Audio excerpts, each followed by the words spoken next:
I have a confession. I'm not sure if YouTube is the best place to learn how to get views on YouTube. I've come to believe that there's an unsolvable paradox affecting every YouTube advice channel, no matter how skilled the creator, and it's led to some of the biggest ones either quitting uploading, buying views, or falling into decline. Now, don't get me wrong, there are definitely plenty of high-quality examples out there that are making it work, but why do some of the platform's most talented YouTube consultants seem to struggle to run a successful YouTube advice channel? I spent the last year trying to find the answer to that question. Along the way, I worked with a few of YouTube's smartest creators, and it shifted my perspective on the role of YouTube's algorithm. And it not only convinced me that views don't matter as much as I used to think, it changed the way I view the world. I suspect you're watching this video because you fit into one of these three buckets. You're interested in starting a channel, you're a small channel trying to grow, or you're a full-time YouTuber. Either way, you probably want more views on YouTube. But what if it was actually better to get less views? Let me explain. Companies, politicians, and filmmakers all share the same constraint. Whether they're offering a product, a vision for a city, or a YouTube video, there's a logical limit to the number of people they're going to reach. The size of the attention market they compete in depends on the goals they have, the resources they have access to, and the opportunities that exist. It wouldn't make sense to campaign for mayor in boring Oregon if you want to get elected in accident Maryland. And it's the same if you upload videos to YouTube. There are billions of impressions across the platform every day, but how many do you actually want? Well, let's say I'm a game developer and I upload videos about making games. If my goal was to maximize views, I'd appeal to everyone even remotely interested in games. My videos would be broadly relevant and surface level. There wouldn't be much to learn about game development, but they'd be fun to watch. And while there's nothing wrong with this approach, it might not align with what I want to create. And within the niche, there exists an attention market of developers seeking insight into making games. So if my goal was instead to provide maximum value to as many developers as possible, I'd make very different videos. With a smaller attention market, I'd get less views. But that could be exactly what you want. Almost a year ago, Alex Hormozi decided to intentionally get less views on his business channel. He did this because he found that when he optimized for getting the most views possible, the people he really wanted to watch stopped watching. So even though the channel was growing, prioritizing views actually undermined his core mission to help and invest in entrepreneurs. He didn't want to spend time, money, and energy producing entertainment for viewers who were never going to start a business. He didn't care if 10 million people spent 10 minutes entertained by his brand. He'd rather 100,000 people got 10 hours of value for their business from it. Less minutes, more impact. So Alex doubled down on targeted business education.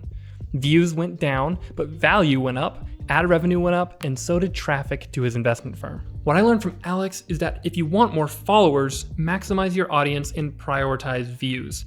But if you want more customers or clients in a niche product or service, prioritize value and go deep. This spectrum of audience size within a topic applies to everything on YouTube, not just niche topics like game development and business advice.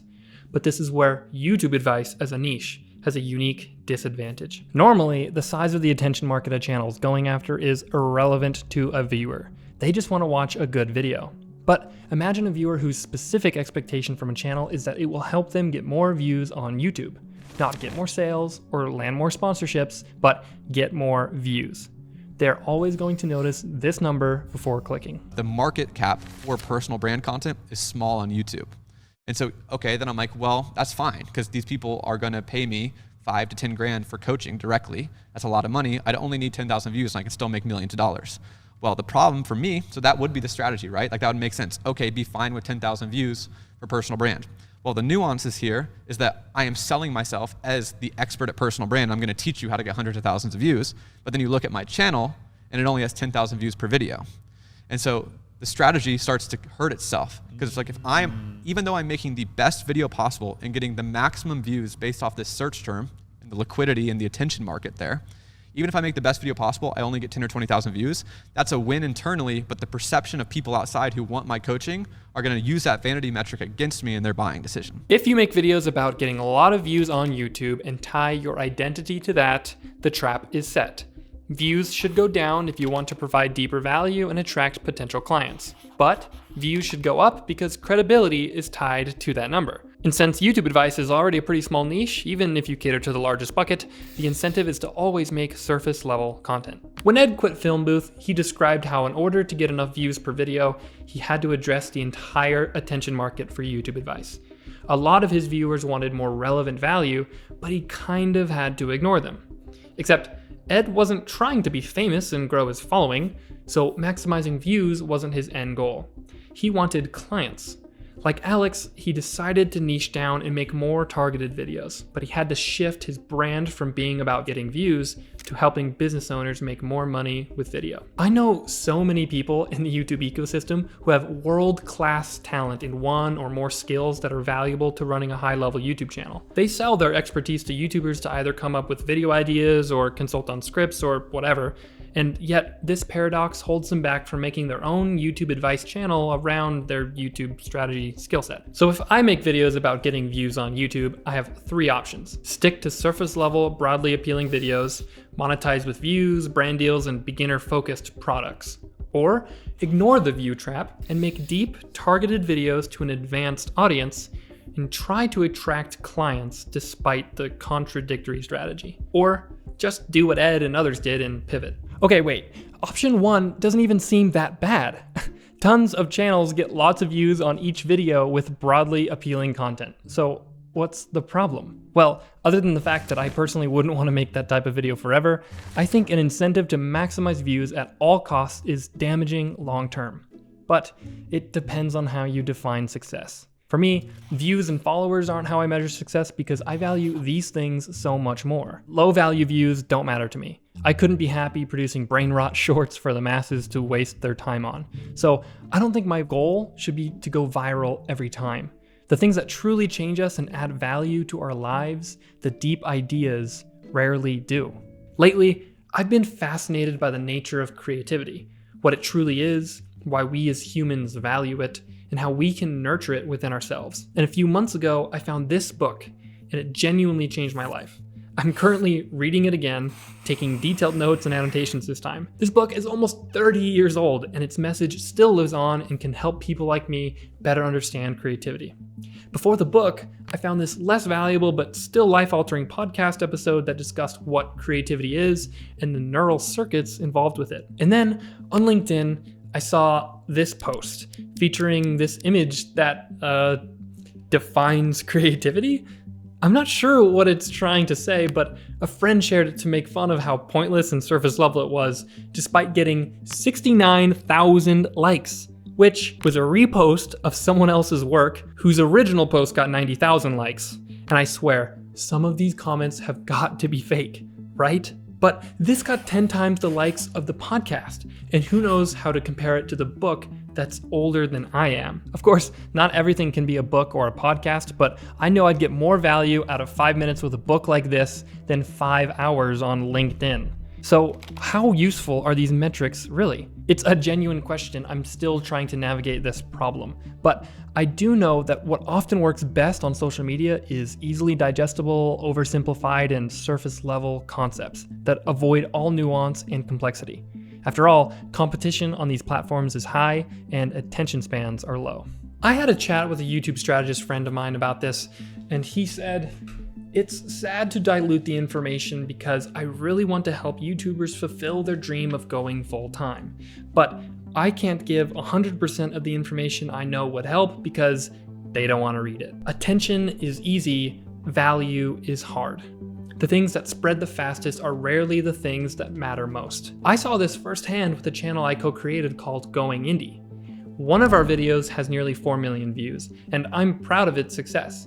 It grew our channel a lot, but honestly, I never felt its impact was as deep as it could have been. Looking back, I wish we had explored the topic with more nuance. But then again, the fact it was surface level probably helped it go viral.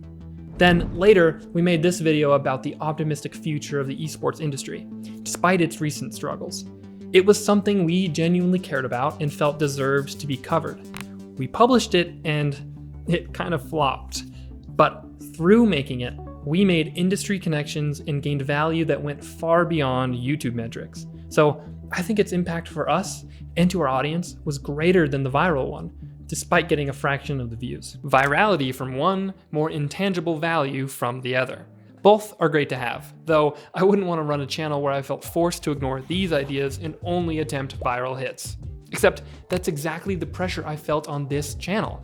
And maybe that's just a skill issue, but I'd argue that even YouTube advice channels that succeed in regularly getting a lot of views, they're likely sacrificing longevity. Because I think the fastest way to burn out is to chase engagement instead of meaning. And I know a lot of creators just want to go viral and make a bunch of money, but if that's you, I'd ask, what kind of creator do you think optimizes for views at the expense of everything else? Well, they're looking for the biggest results in the shortest amount of time. The best case scenario is to find and copy a shortcut. Creativity becomes an afterthought, originality pushed aside, and everything starts to look the same. Which sounds exactly like what's happening to the modern entertainment industry. Hollywood is going through creative bankruptcy. Safe bets are being prioritized over originality. And I think this shift is related to the over-optimization mindset common on YouTube. In Hollywood's case, I think a soulless obsession with data and metrics got us here. Creatives have been pushed out of decision-making, replaced by those fixated on maximizing efficiency and profit. And in chasing what's safe, these companies have forgotten what it means to make something great. So why follow in their footsteps? YouTube is more than a website. It's permissionless distribution, the democratization of video. It's a genuine opportunity to turn our creativity into a career on our own terms. Why waste that opportunity by copying the same formulaic trends, by forgetting what it means to make something truly great? Because real creativity isn't just about chasing short-term boosts. I often think about what it must have taken to create my favorite songs, shows, games, and YouTube videos, the ones that have stuck with me for years. They continue to inspire me. But more and more of our entertainment culture has been reduced to remakes, remasters, sequels, and adaptations. And when corporate empires refuse to take creative risks, we're left with slop. And I think that sometimes, even when an optimization works as intended, it can still harm the human experience. Tinder optimized dating into a game of endless swipes, making deep connections harder to find. Social media optimized human connection into a series of dopamine hits, eroding our ability to focus. And car culture optimized walking out of our lives, leaving us sick and sedentary. These shifts were once embraced as progress, but now we struggle with their unintended consequences. And when we optimize creativity to death, we lose what makes it meaningful. But it's really hard to measure for abstract concepts like creativity or satisfaction or prosperity. Humans crave a way to objectively measure our performance, so we decide on definitive metrics to be proxies for these abstract concepts. And we tend to excel at optimizing for easy-to-measure metrics, even when it undermines broader human well-being. For example, we've historically measured a country's prosperity and success with GDP, so that's what gets optimized for. But GDP goes up when American auto debt reaches new highs, and when healthcare companies increase their claim denial rate, and when housing becomes increasingly unaffordable. So again, how useful are the metrics we've chosen to optimize for as a society? I don't think the measurement itself is the enemy, it's the lack of alignment between the metrics and deeper meaning. In a healthy system, we'd have feedback loops that evolve the way we measure success over time. When GDP goes up while suffering goes up, we should take that as a sign to recalibrate how we measure economic success. So for YouTube, what will you choose to measure for success? When Alex Hormozi noticed that optimizing for views was sabotaging his goals, he recalibrated to measure AdSense revenue instead, as a proxy to represent entrepreneurs coming back to his channel. For me, I don't want to optimize for attention, so view count is not the metric I care about. Since I want to optimize for impact and personal fulfillment moving forward, I'll use these metrics instead. And by changing my measurement, it will naturally change what I create. Now, I'm glad to have the YouTube algorithm. It optimized online video recommendation. And let me be clear, I think it does a great job. Before the algorithm, recommendations basically only happened over email. It is necessary for the platform's success and my success as a creator. A powerful, automated recommendation system makes YouTube untouchable. But it should enhance the viewing experience, not control it. It should enhance the creative process, not undermine it. For all its power, the algorithm is still just a machine, a synthetic proxy of an organic social system. The data it provides can reveal useful patterns, but it doesn't capture everything. And putting too much emphasis on short-term metrics like click-through rate and watch time will degrade the platform's quality over time. Luckily, YouTube already knows this, which is why they've been prioritizing viewer satisfaction over view count. But short of putting a chip in our brains, how do they expect to accurately predict such a subjective metric? I'm not convinced that an algorithm could ever truly understand human behavior. It can track your viewing habits, but it will never fully understand why something resonated for you. It can't measure the feeling of discovering a video that changes the way you see the world.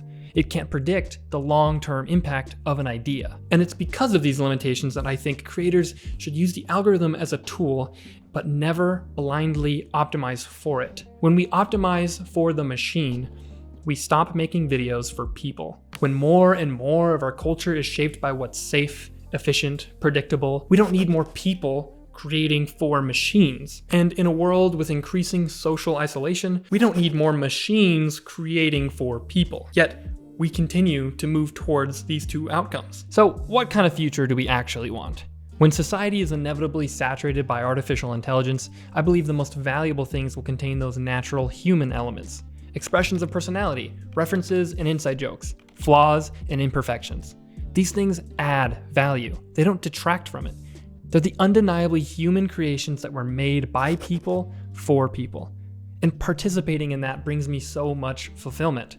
I love designing something, putting it out into the world and seeing how people respond, and then making it better. It's why I'm designing a board game as a hobby, why I love drafting logos for projects I'll never start, and why I've spent so much time trying to make better videos. For a long time, I wanted to absorb as much knowledge as possible. I wanted more insight, more strategies, and more tools to make my next project better. And I make my own videos like them. And these kinds of videos are valuable. But at some point, I do start to see diminishing returns because no fulfillment comes from just knowing something. It's only potential energy. The real fulfillment comes from taking what I've learned and putting it into practice. I don't know about you, but I don't want algorithm hacks. I don't want to make money producing slop. I don't want to go and copy and steal someone else's work. I just want to create.